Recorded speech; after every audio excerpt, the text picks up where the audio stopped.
Hello guys. Hi guys. আজি কিমান তাৰিখ আছিল? আজি হল তোমাৰ 16. আজি হল গাইজ 16/5/2024. তো আমি আহিছোঁ আমাৰ মানে আজিৰ পৰা মিনি কেম্প ষ্টাৰ্ট হৈছিল। তো ফাৰ্ষ্টতে আমাক কৈছে কি যোনে যাৰ মানে ইচ্ছা নাই থাকিব সিহঁতে গুচি যাওক, যোনে যাৰ থাকিব ইচ্ছা সিহঁতে আহক। তো ইয়াতে আহি আমি 10টা মানত আহিলোঁ। আহি কিনে গম পালোঁ কি কৈছে কি যাৰ জাগা খালি আছে সবে থাকিব লাগে, যাৰ খালি এক্সাম সিহঁতে খালি যাব পাৰে। তো সেইকাৰণে গাইজ আমি সংগীতাৰ লগত থাকি অলপমান চালু হৈ গৈছোঁ মিছা কথা কোৱাত। তো সংগীতাই কৈ দিছে কি আমাৰ এক্সাম, তো আমি গুচি আহিলোঁ। এতিয়া মই সংগীতাৰ ঘৰত যাই আছোঁ থাকিবৰ কাৰণে। মই ক'লো ঘৰত যাওঁ, মই ইমান দূৰ ঘৰত গৈ আছোঁ এতিয়া। এতিয়া এই ঘৰত যাই পেকিং কৰিব। ৰ'বচোন মই দীপক এটা কল কৰি দিওঁ। তো গাইজ সেইকাৰণে আমি এতিয়া যাই আছোঁ। বৰ্তমান আমি 20 ৰাস্তাত আছোঁ। তো আমি গাইজ 20 ৰাস্তাত আছোঁ। কেইবাৰ কম এটা কথা হ'লেও আমি আহি গ'লোঁ। এতিয়া আৰু কালি পেক কৰি যাম, এই বস্তুবোৰ ইউজ কৰিম। এই কথা পাতি যাই আছে। মই ভাবিছিলোঁ জানা চাউণ্ড চিষ্টেম এনেকৈ কিবা কিবি লৈ আহিম, খোৱা বস্তু লৈ আহিম। এতিয়াতো নে ঘৰতে যাব নিদিয়ে। মই ভাবি আছোঁ ঘৰত যাওঁ বুলি। মোৰ একদম দিয়ক গাইজ অলপমান দেৰিকৈ লগ পাই আছোঁ।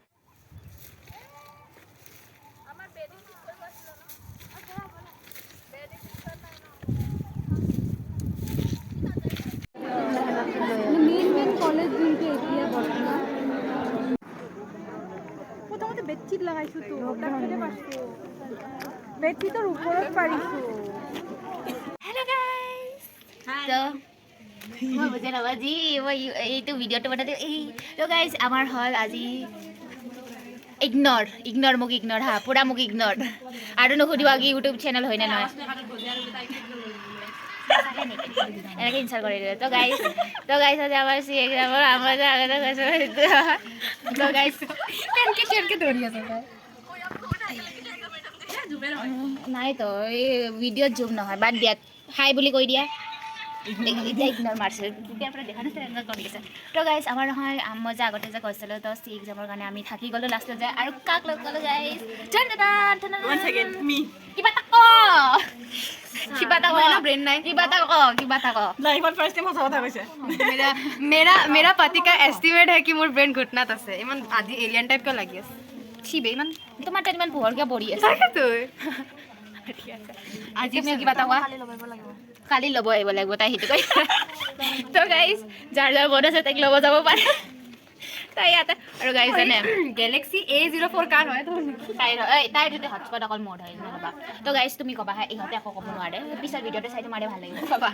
তো গাইজ এই নহয় এটা চিক্ৰেট আছে, এই নহয় ইয়াৰ পৰা চাগে বয়ফ্ৰেণ্ডৰ লগত ফুৰিব যাব। এই যদি মাকে গম পায় বহুত বেয়াকৈ গালি দিব আৰু আমি লগাই দিম গাইছ ভাবি আছোঁ, কিন্তু পিছত বালা খবৰে নাই তো গাইজ আমি আজি কিমান আজি 17 ফেব হয়। আজি আমাৰ চি এক্সামৰ কেম্পৰ। তো গাইজ আমাৰ নহয়তো চি এক্সামৰ ছেকেণ্ড ডে হয়। আমিতো গুচি গৈছিলোঁ, তো আমি ইয়াতে আহিলোঁ। এইটো আমাৰ ৰুমটো হয়, ছেইম ৰুমতে বেলেগ বিল্ডিঙত আমি থাকি আছোঁ। তো গাইজ আমাৰ কালি এক্সাম বোলে, ৰিটেন এক্সাম আৰু বোলে প্ৰেক্টিকেল এক্সাম। এই গুচি গ'ল, কিন্তু আমি পঢ়িবই এৰি মই ব্লগ বনাই আছোঁ। বাকী মই পিছত কৈ আছোঁ। সুস্মিতা কিবা এটা কোৱা। তো গাইজ আজি নহয় আমাক বহুত বৰ কৰিছে ছাৰহঁতে পঢ়োৱাৰ নামত।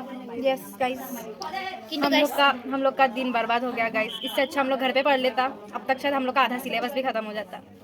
তাকে গাইজ আৰু যদি আমাৰ যদি কিবা যদি মনতো আছে, কিবা যদি পঢ়িছিলোঁ, ছাৰহঁতে ক্লাছ লৈ কিনে আমাক চবকে পাহৰাই দিলে। মই পঢ়িছিলোঁ কি কামান, আৰ্মি কামান 7 প্ৰকাৰৰ, নেভি কামান 3 প্ৰকাৰৰ। তুমি কি পঢ়িছা কোৱা? সেয়ে পঢ়িছোঁ। খালি কমন পঢ়িছা? এই লগত সেইটোৱে মই পঢ়িছোঁ, কাৰণ এই মোৰ কাণত গুণগুণাই আছিল। তো গাইজ তাৰপিছত আহি কিনে আমি ইয়াতে আহিলোঁ। অহাৰ পিছত আমি ৰুমৰ কাৰণে ৰখি আছিলোঁ। তো আমি লাষ্টত যে এইটো ৰুমত আহিলোঁ আমি তিনিটা। তাৰপিছত আমি ভাত খাব গ'লোঁ। ভাত খাব যায় তাৰে আগত ক্লাছ কৰিব গৈছোঁ ৰেল ষ্টেচনত। তাৰপিছত ইয়াতে ভাত খাব গ'লোঁ। ভাত খাব যাই কিনে প্ৰিয়ংকাক লগ পালোঁ। তাৰপিছত আমি চাৰিওটাই বেলেগ ৰুমৰ পৰা মেট্ৰেছ চুৰ কৰি কিনে ইয়াতে লৈ আনিছোঁ। তাৰপৰা আমাক মেমে কৈছে কি নিনিবা, কিন্তু আমি হ'লেও চুৰ কৰি কিনে দাঙি ইয়াতে লৈ আনিছোঁ। সংগীতাৰ লগত থাকি এইবোৰ হৈছে আচলতে। আমি বহুত ভদ্ৰ সংস্কাৰী মানুহ আছোঁ। এই লগত এই মানুহটোৰ লগত থাকি কিনে আমি বহুত মিছলীয়া অভদ্ৰ, মানে যিমান বেয়া এটা কয় ন মানে মানুহে কি বেয়া সংগতিৰ লগত নাথাকিবা, কিন্তু আমি বেয়া সংগতিৰ লগত থাকি আমি ভাল হৈছোঁ, মানে আমাৰ লাভ হৈছে। গাইজ দেখিলোঁ এনেকৈ মাৰি থাকা দূৰত। আৰু কিবা তুমিও কিবা এটা কোৱা গাইজ। মই গাইছ নহয় সুস্মিতা কোৱা কিবা। সেইটোৱে গাইছ, এনে আহিছোঁ, আমাক কোনো পাত্তা দিয়া নাই ইয়াতে। আমি এনে আছোঁ আৰু বেলাৰ নিচিনা বহি আছে আৰু আমি এনেকৈ কৰি ভৰিখন দি আছোঁ, ভাল লাগে। কিবা আমাক চুডেল টাইপ লাগি আছে ন, আহি আছে না। দিয়ক গাইছ তো আমি আমাৰ ওপৰত দুটা মানুহ আছে গাইজ বহুত কষ্ট হ'ল আমাৰ আজি কালি বাট আমি ভাবিছিলোঁ যে আমি প্ৰে কৰিছিলোঁ যে প্লিজ ভগৱান আমাক ৰুম নিদিয়ক আমি ঘৰ যাব বিচাৰোঁ বাট ভগৱানৰ এইটোৱে প্লেন আছিল যে তহঁতক আমি অত্যাচাৰ দিম তাতে ইয়াতে অত্যাচাৰ বাছ ভূতৰ নিচিনা মানে ভূত লাগি আছে এনেকৈ কোনে মাৰে আন্ধাৰতে ভাল লাগি আছে তো গাইছ আজি নহয় বিক্ৰম চিনিয়ৰ আৰু নিতেশ চিনিয়ৰ আৰু তামিনাও আহিছিল তাৰপৰা ইহঁতে গুচি গ'ল আৰু সিহঁতে থকা নাই আৰু ইয়াতে বহুত মানুহক দেখা পাইছোঁ টিচিৰ এটেচমেণ্ট কেম্পৰ তো গাইছ আমাৰ এতিয়ালৈ বিশ্বাসে হোৱা নাই কালি আমাৰ ৰিটাৰ্ণ এক্সাম আৰু প্ৰেক্টিকেল এক্সাম আমি একো কৰাই নাই বাছ এনেকৈ পঢ়ি আছোঁ নাই নাই অলপ পঢ়ো দে অলপ পঢ়ো ঐ